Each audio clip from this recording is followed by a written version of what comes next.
Hey guys, so today I have the REN Skincare Clean Screen Mineral Sunscreen SPF 30, and I got a sample of it in one of my subscription boxes, so I had a couple weeks to try it out, play with it.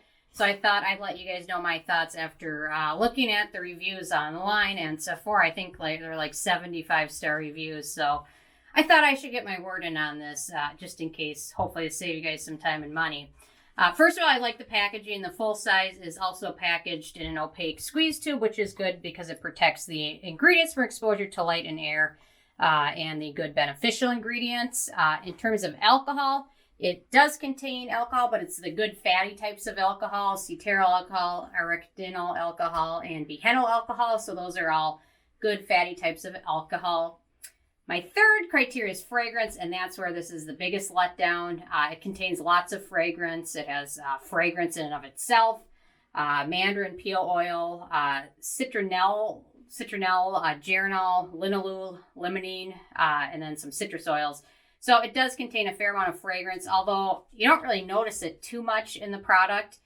So when you apply it, you'll notice a little bit of a scent, and then it dissipates pretty quickly. So I don't even know why they bothered to include all that fragrance, especially since some of them can react with the sun and be phototoxic. So that's really, if they would have left those out, I think I would have liked this a lot more. So that's my main sticking point. It is made in the UK. Ease of use is the other issue I have with this, is that it's non-nano zinc, 22%, but to blend it without having the white cast visible is a little tricky because it does have kind of a white cast, especially if you have a tan or darker skin tone. You'll probably notice a bit of a white cast. If you work at it for a while and work at blending it, you can make it a little bit lighter, but it's still kind of there. So, and then the other issue is if you apply other skincare products with it, it has a tendency to pill. So if you use a lot of layers underneath it, like if you have super dry skin like me, there was 2 times I used this where I had to wash my face off and start all over again because it was that bad of pilling.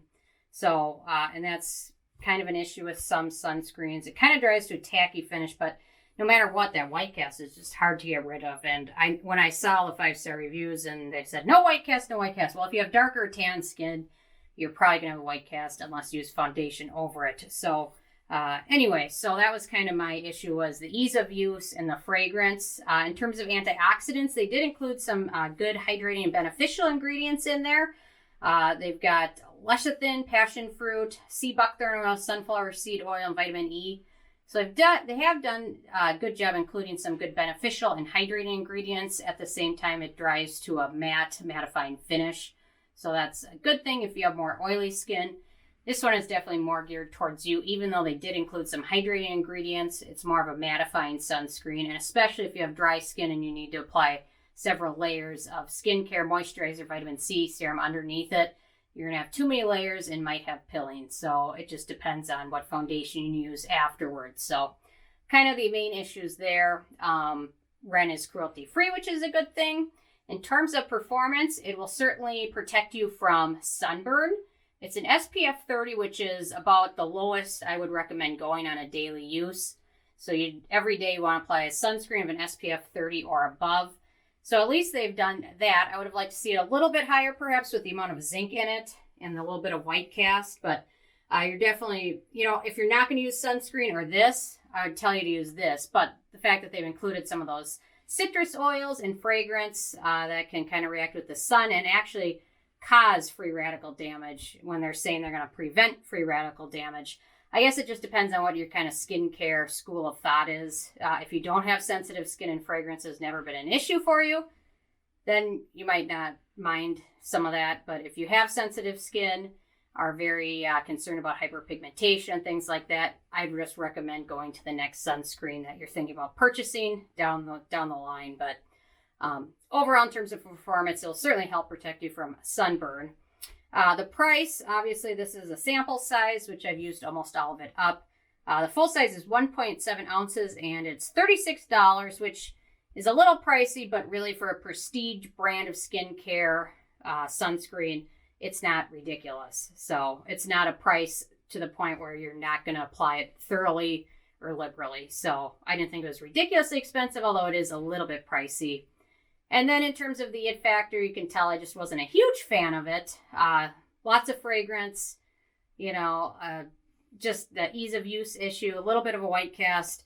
I wasn't a huge fan of it, so I gave it a 6 out of 10, which obviously I only got to try it for 2.5 weeks or so. So obviously, you know, I don't think my thoughts would change if I tried it for 2 months, which honestly, I have sunscreens I like better that I want to use up. So anyway, so I just thought I'd kind of do this review just in case you guys were thinking about picking it up or not. So I gave it preliminary 6 out of 10. So I'm interested if you guys have tried it yet, and if you have, what your thoughts are, if they differ from mine. So definitely leave a comment. I love hearing from you guys, and thank you guys so much.